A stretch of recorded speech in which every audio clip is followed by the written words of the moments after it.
I read 30 books in the month of April. Here are my yes, no, maybes. Watermoon was my first read of the month, and that's a definite yes for me. Book 2 was Every Morning the Way Home Gets Longer and Longer, and that was a maybe. It's short, it's sad, it's beautiful, but it didn't rock my world. Next up, we have The Most Fun We've Ever Had by Claire Lombardo. I'm gonna give it a maybe, even though for me it's a yes. And maybe it's also a yes for you if you like a long story about complex family relationships. Convenience Store Woman by Sayaka Murata is also a yes, especially if you like a weird female main character and a character-driven story with no plot. The Fall Risk by Abby Jimenez is a yes. Say You'll Remember Me by Abby Jimenez is a maybe. I liked it, I'm glad I read it, but I'm glad I didn't purchase it. It's not my favorite work of hers, but I will be tuning in for the next one to see where this series goes. I think it's both overly hated and overly hyped online. The Last Conversation by Paul Tremblay? No, skip it. When Women Were Dragons by Kelly Barnhill? Big yes. Already been recommending that to tons of folks. Drop Cover and Hold On by Jasmine Guillory is a maybe. It was just fine. The Deep by River Solomon, however, is an absolute yes. It is such a special and moving story. Bookstore Sisters by Alice Hoffman is a hard no. Very boring, very forgettable.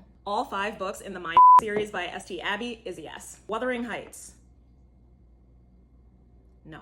The Answer Is No by Frederick Bachman? That's a yes. Before the Coffee Gets Cold?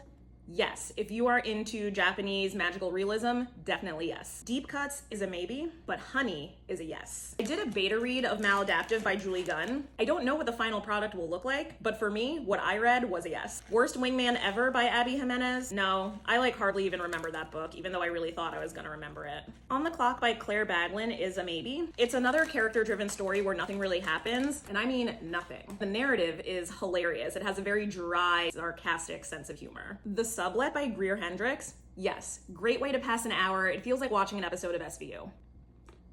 Yum. Comfort Me with Apples? Yes. One of my favorite reads of the month. It is really weird. Expect the unexpected. With Any Luck by Ashley Poston?